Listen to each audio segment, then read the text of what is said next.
Thanks, Sonia. Most people think Gaelic games down in Australasia revolve around Sydney, and with the boom that we had recently as a result of the recession here, most of the people who come out went to two places. They went to Sydney and they went to Perth. But in Australasia, Gaelic games take place in a lot of other places, namely Adelaide, Hobart, Canberra, Darwin, Wellington and Christchurch. And what we were finding there was that numbers were dwindling. So this little session I'm going to talk about now is based on an experience that we had in Adelaide, where the association almost totally went, because the Irish people who were there just drifted away and we had no backup plan for it. So what we did was we got together a group of us involved, the association, wrong way. Okay. And we decided, what are we going to do? We're going to go out and we're going to hit the local communities. We had to get locals involved. So we decided what we would do is get together fact sheets, information sheets, etc. And what you see up above you up there is just a few sections of the sheet that we put out. And we went out then and we went into Australian rules clubs, we went into rugby clubs, we went into soccer clubs, basketball, hockey, you name it. But we also went into schools as well. And we got a great response from it. We told them exactly what Gaelic football was, because down in Australia, when you talk about GAA, they haven't got a clue what you're talking about, Australians. If you say you're from the Gaelic Athletic Association, they think you're doing high jumps or running or whatever it may be. So we actually down there in the majority of our associations now don't be called GAA, we're called Gaelic Football and Hurling Associations, and that gets the message out there. It gets to the people who understand it, because originally as well, when you said Gaelic football, they thought international rules. So I put in a little fact sheet that had a lot more on it than this here. We were able to give these clubs, etc., the information on a great game, a game like Aussie rules, but where you don't get the injuries that you get in Australian rules. And we got a massive increase when we had our first come and try day down there, when we advertised it on the radio, etc. And we went through the education channels as well. From that there, we got lots of Gaelic footballers, but the biggest increase we got was in ladies Gaelic football. We had them coming out in droves, and we basically had a strong ladies football association. I think in all the time that we've travelling overseas to 2000, 2004, last year we've only had one defeat, and that happened to be to the Middle East last year in the grand final, which we're going to rectify this year. We hope.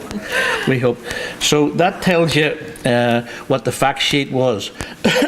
And we tried to come and try, but we also had to then put something else out. So we did up a little flyer, and some of them were A3, some of them were A4, but they grabbed the attention because we put them in shopping centres. We put them, as I say, on the notice boards. We went into the schools, into the Aussie rules clubs, soccer clubs, because what we also then did was, instead of going the stereotype and playing the winter season in the like of Adelaide, Hobart, Darwin, Wellington, Auckland and Christchurch, we switched it to a summer season. That's something that you may want to look at yourselves. As people say, but how are they going to play in the heat? Adelaide is based in the driest capital in the driest continents in the world. So what you did was you programmed the games for night time where you could under lights. Okay, we were able to do that because we got a grant from the GAA to install floodlights. And we would also play late in the afternoon, early evening. We got to the stage in Adelaide where we were playing Tuesday nights, Wednesday night 9-a-side football, and then Friday night and Sunday we were playing main football 15-a-side, and we still do that down there. So this was a template that we used then when we were going into Hobart, we were going into Darwin, and also to the like of Wellington. So for successful marketing of Gaelic games, what I would suggest to people is that if there's something that you can pick from what we did down there, I think you'll find that you're going to be able to increase numbers, because at the end of the day, the boom that we had pardon me, with the Irish is long gone. To give you an example, 3 years ago in Perth we had 1,050 players registered. We're now less than 500. So the drift has gone right back towards Ireland. Okay, so yeah, we have to look at local players.